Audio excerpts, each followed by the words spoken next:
ყოველდღიური ეკონომიკური და ბიზნეს დაიჯესტი, ნოვაციები, ფინანსები, კაპიტალი, ფასები, კვირის მთავარი ეკონომიკური თემა. სტუმართან ერთად. ეკონომიქსი, რადიო იმედიც პირდაპირ ეთერში. როგორ აპირებს ხელისუფლება სავალუტო კრიზისის მოგვარებას, მოხდება თუ არა დოლარში სესხების შეზღუდვა და რა გავლენას მოახდენს ახალი რეგულაციები სავალუტო ბაზარზე. პირდაპირ ეთერშია გადაცემა ეკონომიქსის, სტუდიაში ჟურნალისტი ირმა ებრალიძე მუშაობს. კიდევ ერთხელ მოგესალმებით. მთავრობა ლარის კურსის გაუფასურების საგარეო და საშინაო ფაქტორებს ასახელებს და კურსის სტაბილიზაციისთვის სამოქმედო გეგმას აანონსებს, რომელიც ეროვნულ ბანკთან ერთად შემუშავდება და სადაც გათვალისწინებული იქნება სავალუტო ფონდის რეკომენდაციებით. 2 დღის წინ გამოქვეყნებულ განცხადებაში ამ კუთხით მხოლოდ ერთი კონკრეტიკაა, რომ ეს ყველაფერი ხელს შეუწყობს დედოლარიზაციის შემცირებას, თუმცა როგორც ჯერ არ ვიცით, გაჩნდა მოსაზრება, რომ შესაძლოა დოლარში სესხების გაცემა აიგრძალოს, ან უკიდურესად შეიზღავდოს. საჭიროა თუ არა ახალი რეგულაციები, მიმართავს თუ არა ხელისუფლება რადიკალურ ზომებს. მოკლევადიან პერიოდში ექსპერტები მთავრობას ურჩევენ, მოხდეს არა ადმინისტრაციული ხარჯების შემცირება, არამედ განახევრება რისი რესურსი დღეისთვისაც არსებობს, რა ხდება და რა შეიძლება მოხდეს სავალუტო ბაზარზე. დღეს შევეცდებით გავარკვიოთ. ქართული ოცნების წევრი აკაკი ზოიძე იქნება პირველი ჩვენი გადაცემის სტუმარი, შემდგომ ტელეფონით ჩაგვერთვება ნაციონალური მოძრაობიდან რომან გავცილიძე და ამ ყველაფერს გადაცემის მეორე ნაწილში შეაფასებს ეკონომიკის ექსპერტი ლევან კალანდაძე. კვირის მთავარი ეკონომიკური თემა. სტუმართან ერთად. ბატონო აკაკი, გამარჯობათ. გამარჯობა. ძალიან დიდი მადლობა, რომ გვითმობთ დროს. მთავრობის მიერ გამოქვეყნებულ განცხადებას ოპონენტების კრიტიკა მოყვა. მეტიც ითქვა, რომ მთავრობა არ არის ტექნიკური სამსახური და ასეთი ტიპის განცხადებები არ უნდა კეთდებოდეს. მე ვგულისხმობ იმ განცხადებას, რომელიც 2 დღის წინ გამოქვეყნდა და სადაც საუბარია მიზეზებზე და გამოსავალზე, თუ რა ხდება სავალუტო ბაზარზე. თქვენი შეფასებით, რა ხდება დღეს რეალურად სავალუტო ბაზარზე? პირველ ყოვლისა მინდა ვთქვა, რომ მანამდე სანამ გამოქვეყნდა განცხადება იყო მთავრობის ხელმძღვანელის და ეროვნული ბანკის პრეზიდენტის ჩემი აზრით საკმაოდ ამომწურავი კომენტარები მის თაობაზე თუ რა ხდება ლარის კურსთან დაკავშირებით, სადაც საკმაოდ დამაჯერებელი მე მგონი ანალიზი იყო იმასთან დაკავშირებით. პრემიერის განცხადება იყო მხოლოდ გეგმის დაანონსება და ეროვნული ბანკის პრეზიდენტს კი ჰქონდა ვრცელი განცხადება. შესაბამისად, ძალიან მარტივად რო ავხსნათ ჩვენ რადიომსმენელს, პრობლემა არის ერთი, რომ ჩვენ გვაქვს დღეს მცირე მასშტაბის ეკონომიკა, რომელზეც საგარეო და შიდა შოკები საკმაოდ მნიშვნელოვან ზეგავლენას ახდენს. ეხლა ეს მიზეზები ლარის კურსის მერყეობასთან დაკავშირებით დროის განმავლობაში იცვლება, მაგრამ რეალური მიზეზი გახლავთ ის, რომ ჩვენ გვაქვს მცირე ზომის ეკონომიკა, ამ ეკონომიკა და ყველაზე სწორი გამოსავალი, ყველაზე რეალური გამოსავალი გახლავთ სწორედ ამ ეკონომიკის სწრაფი გაზრდა, რაზეც არის ორიენტირებული მთავრობა, რაც იყო ჩვენი წინასაარჩევნო დაპირება და რასაც უცილებლად შევასრულეთ ჩვენდღიურ 4 წელს განმავლობაში. ეს არის ასე ვთქვათ ჯამში ის ძირითადი პრობლემა, რაც ლარის კურსის მერყეობას იწვევს. მეზობელ სავაჭრო პარტნიორ ქვეყნებში ადგილობრივი ვალუტების მნიშვნელოვანი დევალვაცია. ეს არის ერთ-ერთი მიზეზი, რომელსაც ასახელებს მთავრობა. თუმცა თქვენი ოპონენტები ითხოვენ, რომ დაასახელოთ ასეთი ქვეყნები, რადგან არ არსებობს ასეთი ბუნებაში, ამობენ ისინი. ახლა ეს უნდა ესე ვთქვათ, ეს არის ერთ-ერთი მიზეზი. დევალვაცია მიდიოდა თვეების განმავლობაში, მათ შორის ბოლო თვის განმავლობაში თურქეთის ვალუტა გაუფასურდა 10%-ით, აზერბაიჯანულმა მანათი გაუფასურდა 2%-ით. აქ ძირითადი მიზეზი გახლავთ, რომ ამ ქვეყნებთან ჩვენ გვაქვს სავაჭრო ურთიერთობა და კიდევ ერთხელ ხაზს გაუსვა აქ საუბარია ბოლო 6-7 თვის განმავლობაში მოხდა ეს გაუფასურება და არა მხოლოდ ბოლო 1 თვის განმავლობაში და მეორე ტურისტული ნაკადები ეს გახლავთ ის ქვეყნები, საიდანაც იგივე უკრაინა, თურქეთის, რუსეთის, აზერბაიჯანი გახლავთ ის ძირითადი ქვეყნები, საიდანაც ჩვენთან ტურისტები და საერთაშორისო ვიზიტორები შემოდიან. ასე რომ ეს მოქმედებს ასევე ამ შემოსავლებში. ეს იყო კიდევ ერთ ხაზი, ეს არის ერთ-ერთი მიზეზი. და სხვადასხვა დროს ლარის კურსზე მოქმედებს სხვადასხვა მიზეზი. და ეს იყო უბრალოდ ფაქტენა რამდენიმე ფაქტორის, რაც იყო გამოხილებული განცხადებაში ყურადღება, რომ სავაჭრო დეფიციტი მაღალია, ამ იმპორტის და ექსპორტის შეფარდება, იმის გამო რომ ესე ვთქვათ ექსპორტის მოცულობა გაიზარდა, მაგრამ ღირებულებით შემცირდა, რადგან გაიაფთა. თუმცა სტატისტიკა ამბობს, რომ იმპორტი პირიქით 2%-ით არის შემცირებული. ეს წინა წელთან შედარებით, მაგრამ ბოლო ერთ თვეში გაიზარდა 10%-ით. ამაზე არის საუბარი. და საბოლოო ჯამში 2015 წელთან შედარებით თუ შევხედავთ, ხო, ალბათ გადააჭარბებს 2015 წლის მაჩვენებელს და მეორე თემაა, რომ კარგად ვიცით, რომ იმპორტერები ამ პერიოდში აკეთებენ მარაგებს საახალწლოდ, რომელზეც ჩვენ რისთვისაც ნოემბერში უკვე თავენ და ეს გადის, მაგრამ კიდევ ერთხელ მინდა ხაზი გავუსვარო. ეს არის ფაქტორები, რომელიც დასახელებული იქნება, მაგრამ ძირითადი მიზეზი კიდევ ერთხელ ხაზს უსვამთ, გახლავთ ის, რომ ჩვენ გვაქვს მცირე ზომის ეკონომიკა. გასაგებია, მაგრამ ამ პრობლემის დროებითი ფაქტორები ახდენენ ზეგავლენას, მათ შორის იგივე ნეგატიური მოლოდინებიც არის საუბარი, ხო? და სპეკულაცია რასაც არის ხანმოკლე ეფექტის ფონია. ხო, მაგრამ აღმოჩნდა, რომ არც ისე ხანმოკლე, იმიტომ რომ არის გაუფასურების ტენდენცია უკვე ბოლო რამდენიმე ორი კვირა თუ არ ვშტები გრძელდება, მაგრამ მე სხვა რამე მერყეობს, მაგრამ 2.5 წლიან მაქსიმუმს უახლოვდება ლამის ნიშნული, მაგრამ თავარი ეხლა არის გამოსავალი რა არის? ანუ ის გეგმა, რომელიც ჯერ კიდევ პრემიერმა დაანონსა, შემდეგ ამ განცხადებაში იყო საუბარი, ძალიან ბევრი კითხვის ნიშნები გააჩინა სპეციალისტებს შორის. მოლოდინია, რომ ბაზარზე შეიძლება აიგრძალოს დოლარში სესხების გაცემა. ანუ რაღაც ახალი რეგულაციები იქნა შემოღებული, რომელიც საბაზრო ეკონომიკის პრინციპებში პირიქით ამბობენ, რომ ეკონომიკას წინ არ წაიყვანს. თქვენ რა თუ იცით დაველოდოთ თავის დამტკიცების დროს გაჟღერდება ეს კონკრეტული გეგმა, რაზეც იყო საუბარი და მე მგონი თავის განცხადებაში ხაზგასმით არის ნათქვამი, რომ საბაზრო მექანიზმებს გამოვიყენებთ. შესაბამისად, სულ რამდენიმე დღე დარჩა დაველოდოთ და ანუ ის რომ ის მოსაზრება და ის დაბნეულობა რაც გამოიწვია ამ გეგმამ, ანუ ის რომ დედოლარიზაციის შემცირება არ იქნება აკრძალული დოლარში სესხები, ეს არ მოხდება. შეგიძლიათ ცალსახად გადაჭრით, თქვა. კიდევ ერთხელ მეორებ, ხაზგასმულია საბაზრო მექანიზმები. ეს ამიტომ დავალოთ რა თქმა უნდა. ძირითადი გეგმა, როგორც გითხარით, ამ გეგმის ძირითადი ნაწილი არამედ არის ის, რომ ჩვენ შემოგვაქვს ბიუჯეტი, სადაც გაზრდილი იქნება ინფრასტრუქტურის ხარჯები, რომელიც ეკონომიკას ახალისებს, შემცირებული იქნება ბიუროკრატიული ხარჯები და ასევე ეკონომიკური საქმიანობის ხელშეწყობისთვის იქნება როგორც ისეთ მოგების გადასახადის ესტონური მოდელი შემოტანება. ხო, რაც ასე ვთქვათ, პრობლემა ხდება, როგორც ჩანს, იმიტომ რომ სავალუტო ფონდი ამბობს, რომ ბიუჯეტის დეფიციტი იზრდება 6%-მდე, რაც კანონმდებლობიდან გამომდინარე არის. ანუ ამაშიც არის გარკვეული პრობლემა, იგივე სავალუტო ფონდის განცხადებიდან გამომდინარე, ბიუჯეტს რაც შეეხება. გამერტუნდა შემოტანილი ბიუჯეტი არ იქნება 6%-იანი დეფიციტი. თქვენ აცხადებთ, რომ ბიუროკრატიული ხარჯების შემცირება მოხდება მნიშვნელოვნად თუ მისი განახევრება, რასაც ოპონენტები ითხოვენ?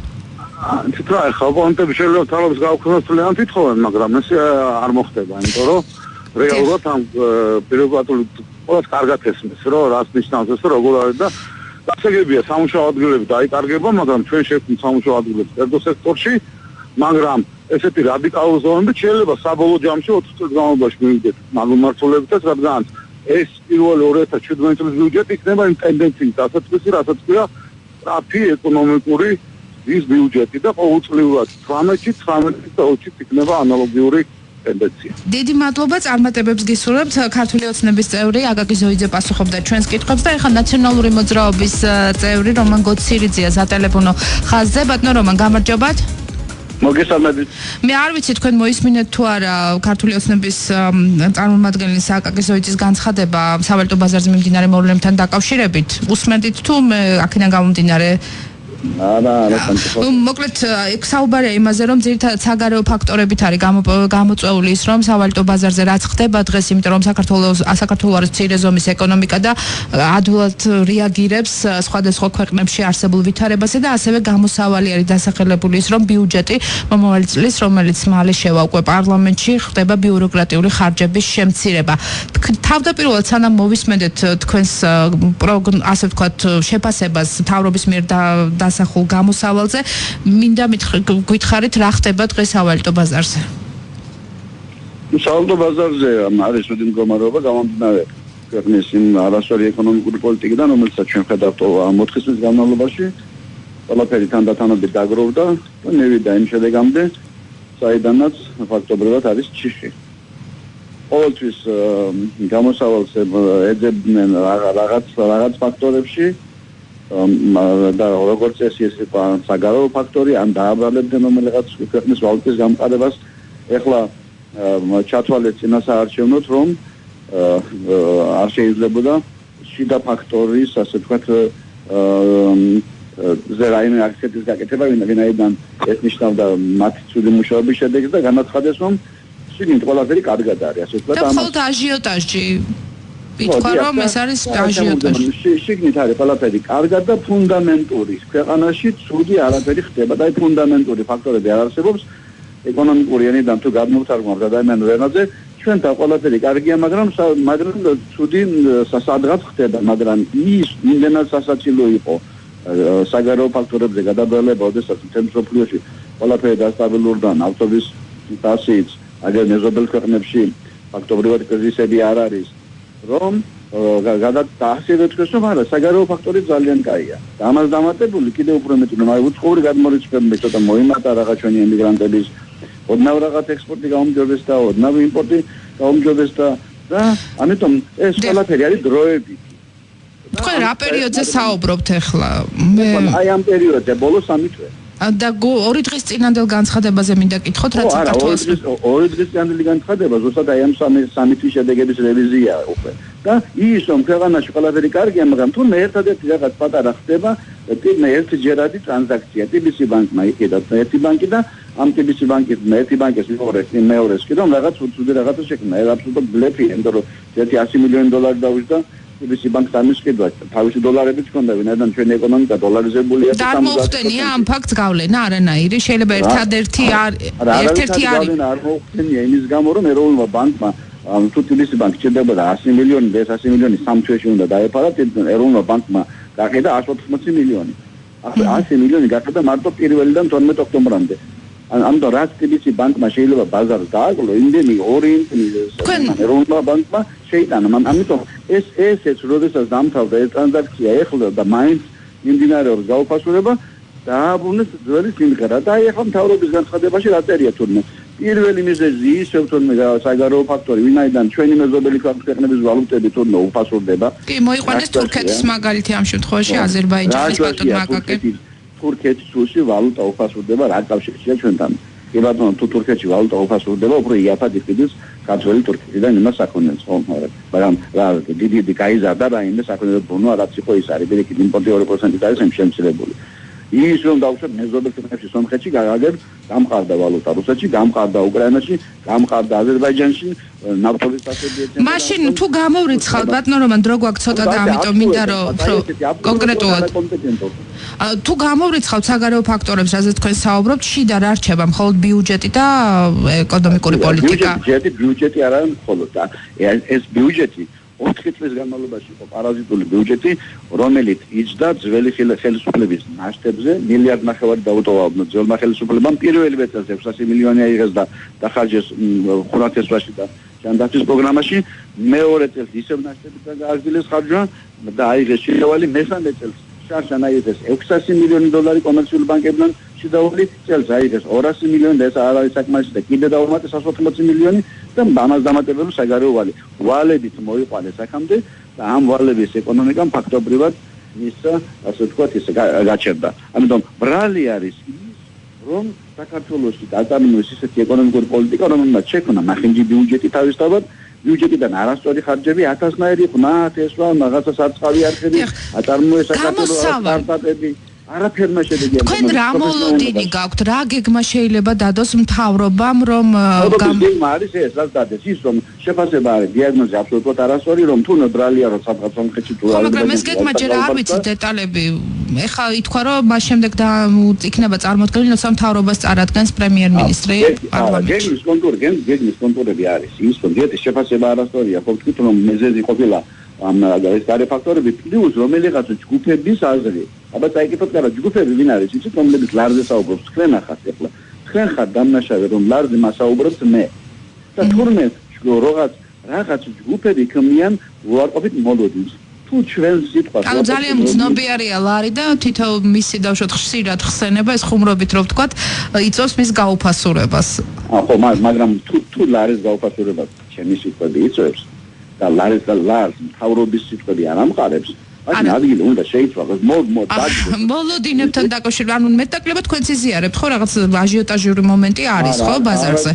არა, ეს აჟიოტაჟური ყოველთვის ხდება და უდესაც უკვე ბაზარი თავის ასე ტრანსფერობას ყოველდღე აჟიოტაჟური ჩაცვლება ხდება.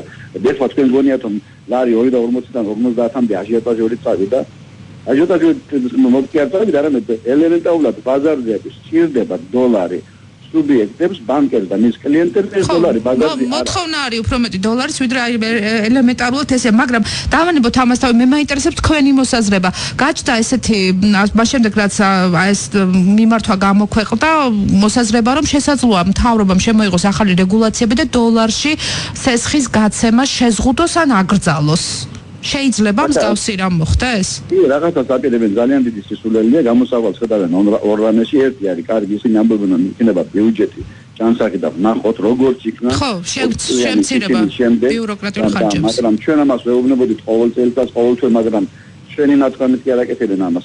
გლობალურ ფონდმა უთხრა რომ არასდროს ფულს არ მიიღებს ჩვენგან გრანტს და თუ ჩვენგან პროგრამა არ განხორციელდა ის 1 მილიარდი ლარი რომელიც უნდა შემოვიდეს ინფრასტრუქტურის და გზების ასაშენებლად და ასე შემდეგ არ მიიღებს, ამიტომ იძულებული ხდება რომ ბიუჯეტს მიხედოს მთავრობა ვინაიდან საგარეო დაფინანსებას არ მიიღებს. და რა ის რომ მთავრობამ ეხლა ჭკუა ისწავლა და გონება გაუნათდა. როგორ იქნება ბიუჯეტი, ამასაც ვნახავთ ეხლა. თუმცა მე ამათი კომპეტენციის პირობებში არ ამგონია რომ ეს ბიუჯეტი იყოს რადიკალურად შესული, იმიტომ რომ მას სერიოზულად ცვლილება ჭირდება. და მეორე რაღაც რეგულაციებს ატარებენ ეროვნულ ბანკთან ერთად.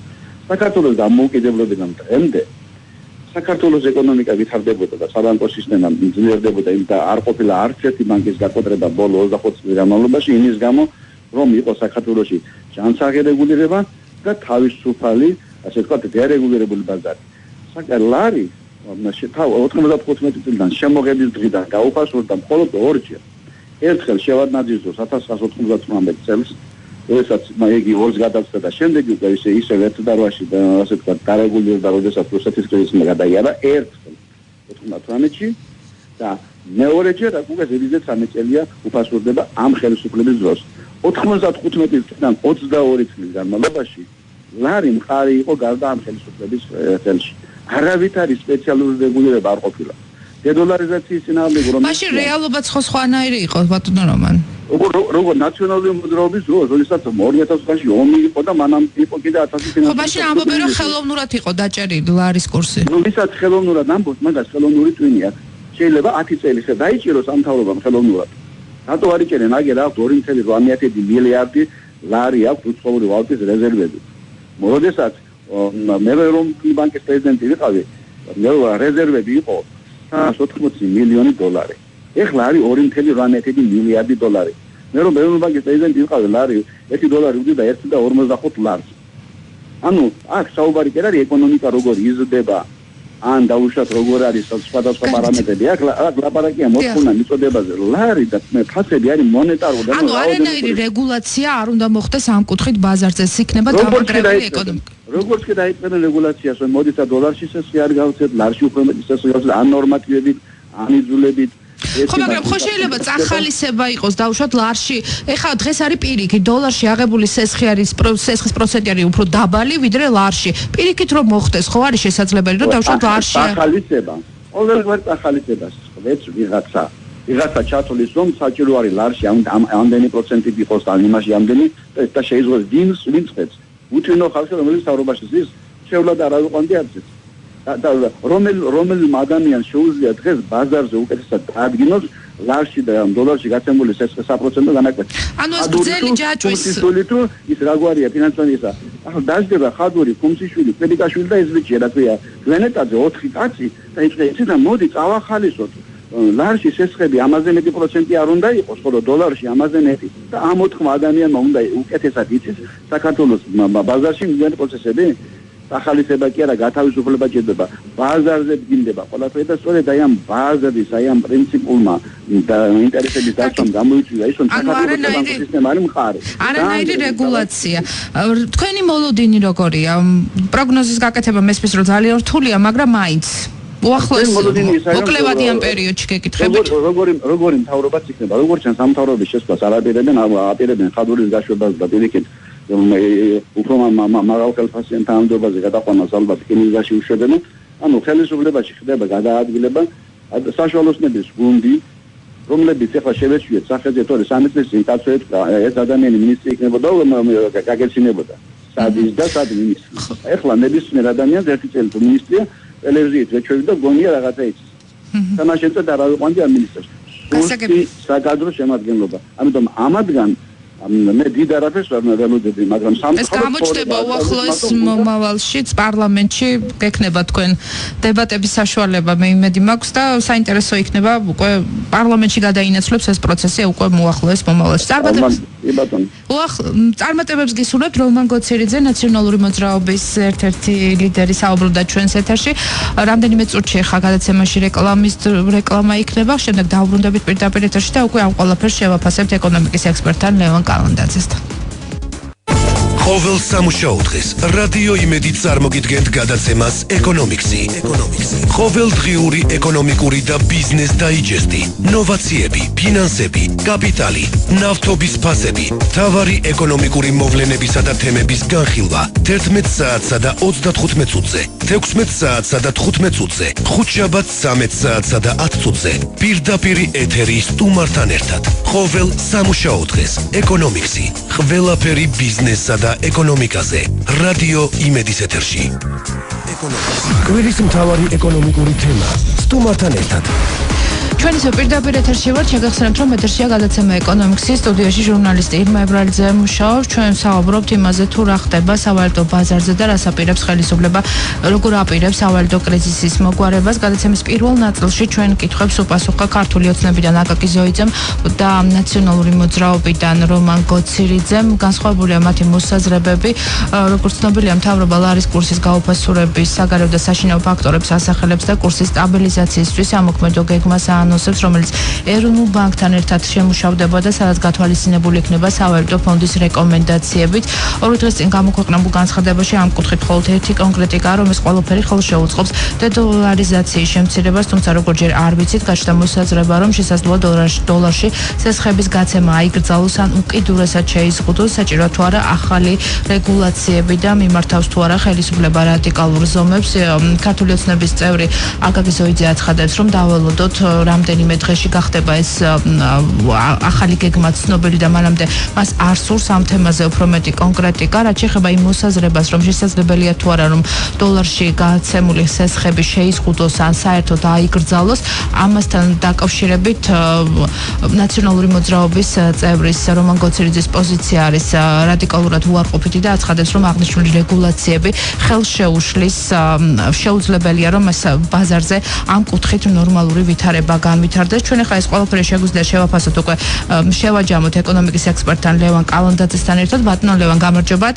გამარჯობათ, ირმა, მოგესალმებით. მადლობთ, რომ გვითმობთ დროს. ბატონო ლევან, გადაცემის პირველ ნაწილში ჩვენ მოვისმინეთ განსხვავებული პოზიცია ქართული ოცნებიდან და ნაციონალური მოძრაობიდან ამ გეგმასთან დაკავშირებით, რომელიც რამდენიმე დღეში უნდა გახდეს ცნობილი. გაჩნდა მოსაზრება ექსპერტებში, რომ შესაძლოა მთავრობამ რეგულაციები შემოიღოს სავალუტო ბაზარზე, კერძოდ დოლარში ცესხების შეზღუდვა მოხდეს ან მთლიანად აიკრძალოს. თქვენ რა მოლოდინი გაქვთ, რას ელოდებით უახლოეს დღეებში მთავრობის მხრიდან? იცით, პრემიერის და მთავრობის ადმინისტრაციის განცხადებიდან ორი საკითხი გამოიკვეთა, ეგრეთ წოდებული საშუალოვადიანი და მოკლევადიანი გეგმების და პრიორიტეტების თვალსაზრისით. და თუ ვისაუბრებთ საშუალოვადიანი გეგმებზე, ანუ იმაზე, რომ ბიუჯეტის ოპტიმიზაცია, ეკონომიკის დაზე ორიენტირებული პოლიტიკა, შესამუშავებელი ხარჯების შემცირება, ბიუჯეტის დეფიციტის მართვის ოპტიმიზაცია და ოპტიმალური მართვის მოდელია ჩამოსაყალიბებელი. ამაზე ჩვენ შეგვიძლია შევთანხმდეთ, რომ კონცეპტუალურად ეს არის სწორი და საშუალოვადიანი მიზნებისთვის მართლაც ეს არის სწორი საფუძველი, რომელზეც გარკვეული ზედნაშენი გაკეთდება. თუმცა მოკლევადიანი ეგრეთ წოდებული ლოკალური ხანძრების პირობითად ხანძრების ჩაქრობისთვის ბუნებრივია საჭიროა გარკვეული ეფექტიანი პოლიტიკის შემუშავება, რომელიც უკვე დღეს ხვალ კონკრეტულ მოკლევადაში მოიტანს გარკვეულ ეფექტს ფინანსური სტაბილურობის რადიკალურ ღონისძიებებს რადიკალურ ღონისძიებებს გულისხმობთ? იცით რა არის, მე მაინც გონია, რომ დღეს არსებული სიტუაციების და გამოწვევების გათვალისწინებით ხელისუფლება შეიძლება გარკვეული თვალსაზრისით მოუწიოს გარკვეული ხისტი გადაწყვეტილების მიღება. შეიძლება არაპოპულარული გადაწყვეტილებების მიღება, მაგრამ თუ გავითვალისწინებთ იმას, რომ დღეს არსებული სიტუაცია ამის აუცილებლობის საკითხს აკეთებს, მე მგონია, რომ გარკვეული ოპტიმალური მოდელის ჩამოყალიბება ამ თვალსაზრისით შეიძლება. ვიფიქროთ, რა შეიძლება იყოს ეს? იმმა შეგახსენებთ რომ 2008 წლის შემდეგ პრაქტიკულად მთელი მსოფლიო გადავიდა ეგრეთ წოდებული მაკროპრუდენტული პოლიტიკის ინსტრუმენტების გამოყენებაზე. ანუ სავალუტო ნაკადების მართვის ვალუტაზე მოთხოვნა მიწოდების რეგულირების ინსტრუმენტების გამოყენებაზე. რიგ შემთხვევებში ეს ითვალისწინებს გარკვეული მოთხოვნა მიწოდების რეგულირებას ან მოთხოვნა მიწოდების ლიმიტირებას სხვადასხვა ტიპის სავალუტო ოპერაციების ან სავალუტო ოპერაციებთან დაკავშირებული ტრანზაქციების განხორციელებაზე. რიგ შემთხვევებში მაგალითად არის პრაქტიკაში გამოყენებული სამომხმარებლო სესხების ლიმიტირების საბანკო პორტფელებში სამომხმარებლო სესხების ლიმიტირების გარკვეული თარგეტირების პრაქტიკა. ეს არ არის ველოსიპედი ახალი, რომელიც რომელი ქვეყნების გამოცდილება შეიძლება რომელი ქვეყნების გამოცდილება შეიძლება იყოს პრაქტიკულად ყველა ქვეყანაში აი სადაც ეგრეთ წოდებული კრიზის მენეჯმენტი გამოიყენება იგივე ევროპული ქვეყნები ანუ ქვეყნები სადაც ეგრეთ წოდებული ბაზელის 3-ის პრინციპებია დანერგილი მაკროპრუდენტული რეგულირება წარმოადგენს ქვეყნის საფინანსო სტაბილურობის ერთ-ერთ მთავარ ინსტრუმენტს. ხო, მაგრამ საბაზრო კანონებს ხო ეწინააღმდეგება ეს ყველაფერი? თუ როცა თავისუფალი ბაზარი გაქვს და საბაზრო ეკონომიკა გაქვს. ანუ შევხედოთ რა. მაშინ ის რომ ეროვნული ბანკი ეროვნულ კომერციულ ბანკებს უწესებს გარკვეულ ლიმიტებს სესხების მოცულობასთან დაკავშირებით, სასესხო პორტფელის მოცულობასთან დაკავშირებით, ეს შეიძლება ჩაითვალოს საბაზრო პრინციპების დარღვევა. შეზღუდვა არ არის ეს? შეზღუდვა არ არის ბატონო ლევან ეს? მე რასაც ვკითხულობ, ის არის თუ არა შეზღუდვა? არ არის შეზღუდვა, ხო? გააჩნია რა არის ამოსავალი წერტილი. თუ ამოსავალი წერტილი არის კომპანიების გადახდისუნარიანობისა და ფინანსური სტაბილურობის უზრუნველყოფა, ბუნებრივია გარკვეული პოლიტიკა, გარკვეული ლიმიტირება ამ თვალსაზრისით მისაღებია, ხო?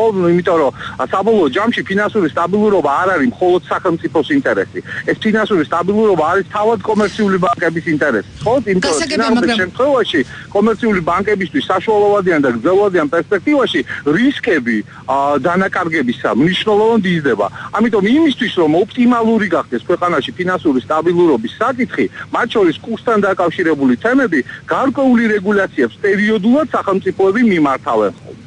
ანუ ეს არ აღიქმება თქვენი შეფასებით როგორც სახელმწიფოს ჩარევა კომერციული ბანკების საქმიანობაში. ეს აღიქმება როგორც სახელმწიფოს რეგულაციები ქვეყანაში ფინანსური სტაბილურობის უზრუნველყოფის კუთხით. და ეს თავად პრობლემა ეს რამე არის ჩვენ მხოლოდ გარკვეულ ვარაუდებზე ვსაუბრობთ. ხო, რა თქმა უნდა, იმიტომ რომ არ ვიცით რა იქნება. ჯერჯერობით არ გვინახავს. გაცხადებულია რომ იქნება პოლიტიკა რომელიც მიმართული იქნება დედოლარიზაციისკენ, ანუ დოლარიზაცია როგორც მთავარი პრობლემა ამისი ტვირთის და ამისი წნეხის შემცირებაზე, მაგრამ რეალურად კონკრეტული რა რეგულაციები იქნება, რა ინიციატივები იქნება, მე მგონი მაინც კარგი იქნება დაველოდოთ თვითონ. არა, გასაგებია, მაგრამ მთავრობამ ალბათ სპეციალურად ჩემი მოსაზრება მინდა გითხრათ, რომ შეიძლება ეს ყველაფერი გამოაქვეყნა, იმიტომ რომ გაიგოს საზოგადოების აზრი, ანუ ყოველთვის ეგრე ხდება ხოლმე ძირითადად. მთავრობები იყენებენ ხოლმე ამ მეთოდს გეთახმებით. ანუ რამდენიმე ვერსია გაჩნდა და ამ ყველა ვერსიას შეგვიძლია რომ განვიხილოთ. ანუ თქვენ ერთ-ერთ ვერსიად უშვებთ ამასაც, რომ ესეთი რეგულაცია იყოს. მე უშვებ ერთ-ერთ ვერსიას, რომ გარკვეული მაკროპრუდენტული პოლიტიკის ეფექტიანობის კუთხით გარკვეული ლიმიტირება. ანუ საბანკო სტრუქტურებისთვის, ზოგადად ფინანსური და საკრედიტო ინსტიტუტებისთვის პორტფელების მართვის, პორტფელების ეფექტიანობის გარკვეული ინსტრუმენტები გამოიყენოს ასეთი მოსაზრებაც იყო, რომ ამ კუთხით უმჯობესი იქნება, რომ მთავრობამ ლარ საგადამხდელო ფუნქცია უნდა დაუბრუნოს და ეს გამოიწვევს სწორედ საგადამხდელო ფუნქციის დაბრუნება და ეს არის ძალიან კომპლექსური საკითხი და ეს არ არის ერთ რომელიმე კონკრეტულ ნაბიჯზე დამოკიდებული. ამას უზრუნველყოფს ქვეყანაში მოდი ასე ვთქვათ, ეკონომიკური ზრდა და ეკონომიკის განვითარების გარკვეულ სტანდარტზე მიახლოება.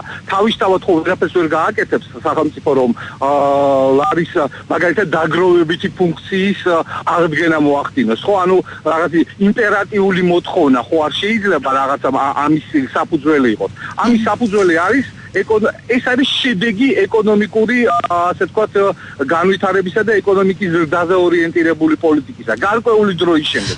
ჩვენ საუბრობთ იმ მოკლევადიან ინსტრუმენტებზე, რომელიც დროის რაც შეზღუდულ პერიოდში, მაგალითად, უახლოესი 1 წლის განმავლობაში ფინანსური სტაბილიზაციისთვის შესაძლებელია გამოყენება. რაც შეეხება გრძელვადიან პერსპექტივას, ბიუჯეტი, რაზეც არის საუბარი 2017 წლის ბიუჯეტში, ბიუროკრატიული ხარჯების შემცირება. რაც ქართული ოცნების წარმომადგენელმა აკაზოიძემ თქვა, რომ შეიძლება გამოიწვიოს მან სამუშაო ადგილების დაკარგვა სახელმწიფო სექტორში, მაგრამ სამუშაო ადგილების შექმნის კერძო სექტორში. თქვენი მოსაზრება? მე მგონია, რომ ზოგადად სამუშაო ადგილებზე აქცენტის გაკეთება სახელმწიფოს მხრიდან არის არასწორი. ჩვენ ყოველთვის უნდა გვახსოვდეს, სამუშაო ადგილებს ქმნის ბიზნესი.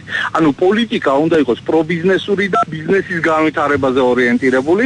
შესაბამისად, სამუშაო ადგილების და სოციალური გარანტიების შემქმნელი აქედან გამომდინარე უნდა იყოს ბიზნესი. ეს არ არის მოკლევადიანი მიზნები. ეს არის ის პოლიტიკა, რომელიც საფუძველიც უნდა ჩაიყაროს და განხორციელდეს და ამას ეფექტები გარკვეული დროის შემდეგ ექნება, მაგრამ თავისთავად ის რომ ჩვენ ეგრეთ წოდებული ქამრების შემოჭერის პოლიტიკით, ბიუჯეტის ხარჯების შემცირებით და ხარს უსვამ არამხოლოდ, ეს ჩემი სუბიექტური მოსაზრება, არამხოლოდ ეგრეთ წოდებული მიმდინარე და ადმინისტრაციული, ანუ ბიუროკრატიის ხარჯების შემცირებით. მე მაგალითად ვიფიქრებდი 2017-18 წლებისთვის, დავიწყებდი ყოველ შემთხვევაში მთავრობის ადგილას ფიქს, რომ გარკვეული ოპტიმიზაცია ხარჯების კუთხით მოვახდინოთ, მათ შორის სოციალური მიმართულებითაც, იმიტომ რომ ჩვენ შემდგომ წლებში მაგალითად მოგების გადასახადი გვიმცირდება, გვეზრდება როგორც პოლიტიკური განაცხადია გაკეთებული ინფრასტრუქტურული ხარჯები და აქედან გამომდინარე ბიუჯეტის ოპტიმიზაცია ზოგადად ხარჯების სტრუქტურის გადახედვა არის მნიშვნელოვანი. მათ შორის თუ გავაჩენთ მაგალითად სოციალური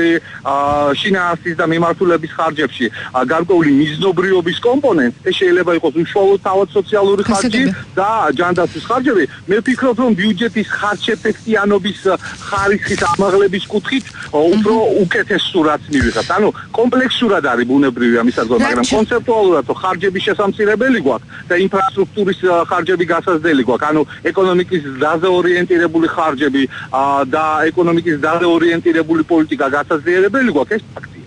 და ბოლოს ძალიან რთული ალბათ პროგნოზის გაკეთება, მაგრამ მაინც რა მოლოდინები შეიძლება შეიქმნას და გქონდეს ეროვნულ ვალუტასთან მიმართებაში, თუ გავითვალისწინებთ იმასაც, რომ აზიის ბანკიდან გადმორიცხვის ველოდებით, რომელზეც ფინანსთა მინისტრმა ისაუბრა.